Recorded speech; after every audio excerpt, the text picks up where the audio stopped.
Top 10 mistakes when trying to hold the breath for 6 minutes. Freediving training can be very dangerous if done wrong, so never attempt to hold your breath in water when you are alone. You should always be with a trained professional who knows what he's doing. This is the top 10 mistakes I have learned through the years I have been holding my breath. Number 1. Holding the breath underwater alone. That is very dangerous and should never be done. One of the top freedivers in the world drowned in his own pool because of this. Number 2. Hyperventilating. This is almost as dangerous as number 1. When you hyperventilate, it may feel like you can hold your breath longer, but in fact you cannot. You just don't feel that you need to breathe since you get rid of a lot of the CO2 from in your lungs and in your body. And it's the CO2 that tells the body it's time to breathe again. So since hyperventilating does not give you more oxygen, you will not be able to hold the breath longer. You will pass out at the same time as before, but you won't feel that you need to breathe before you pass out. That's why it's very dangerous. Number 3. Eating right before the breath hold. Digesting food takes a lot of energy and a full stomach presses against the lungs. So if I eat right before, it's much more uncomfortable to hold with full lungs. If I hold my breath right after eating, my breath hold drops to half of what I'm capable of.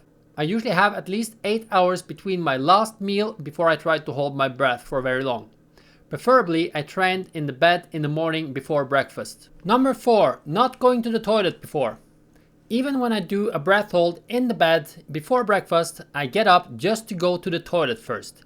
If you hold your breath and you either have to pee or take a dump, it takes a lot of energy towards the end of the breath hold to hold in what wants to come out. So I always go to the toilet right before my breath hold. Number 5. Just trying to hold the breath right away without warming up the lungs and giving your body time to relax. If I just take a deep breath and try to hold my breath right now, I can do maybe 2 minutes. If I relax and do correct breathing for 2 minutes first, then I can do maybe 4 to 5 minutes. But if I do 3 to 4 rounds of breath holds with 2 minutes of breathing in between, I can hold my breath much longer. When I have trained friends to hold the breath, they can usually do about 45 seconds to 1 minute and 30 seconds on the first round. And after 4 rounds, almost everyone can do 3 to 4 minutes the first day of training. Number 6. Training weights or cardio or putting any type of stress on the body right before the breath hold. Recovering from exhausting training takes a lot of energy and will affect the breath hold a lot. If I am to do a TV show or some stunt where I need to hold my breath really long, I stop all training or exercise 3 days before the event, so I know I'm completely recovered on the day. Mistake number 7. Trying to hold the breath on the bottom like I do in this video. It is much more relaxing and comfortable to just float on the water rather than having a weight belt on that holds me down. Since when I float, I can relax much more and I will be able to hold my breath much longer. I mean, a lot longer. But since I get a lot more views when I have videos where I'm on the bottom, I am on the bottom. Mistake number 8. Not having full lungs. When I started holding my breath, I felt it was a bit more comfortable to not have completely full lungs, especially on the first round. So I did not fill them up completely. Because of that, I could not hold that long. Now I always have completely full lungs when I hold my breath.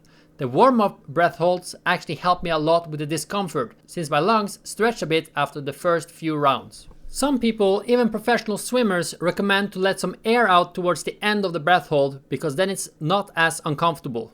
That is very wrong. If I let some air out, I also let some CO2 out, so correctly it will be less uncomfortable, but I also let out some oxygen that I could use to hold my breath longer. Number 9. Thinking too much or worrying about stuff. When I hold my breath, I try to not think so much and maybe meditate, or at least think about positive stuff. If I think about negative stuff, I will not be able to completely relax and I will be more stressed.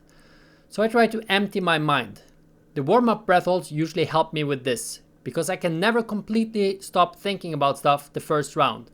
But after the first round, when the body feels, okay, we're doing this now, I better start shutting off to preserve energy, then I can relax much more. Number 10. Not relaxing. When I want to hold my breath, I have to consciously relax every part of my body, so I do a body scan, starting from the bottom with my feet and all the way to the top of my head. I scan my body to see if any muscles are tense. If I feel tension in my legs, I try to relax my legs. If I feel tension in the jaw, which is very normal, then I try to relax my jaw. Just go through the whole body. In the video, you can see me moving around a lot. That is shortening the time I'm able to hold my breath a lot. But I get bored, and if I lay still, people will say this video is fake, and if I put it in TikTok in time-lapse mode, it looks much better if I move around a bit. I have found doing yoga or stretching every part of my body regularly helps me relax my muscles much more easy. That is all. You don't have to watch it anymore now. I'm finished with what I had to say. You don't have to watch me do nothing on the bottom of a pool anymore. I hope you found this interesting, and remember to subscribe and hit the bell if you want to see more videos like this. Have a nice day.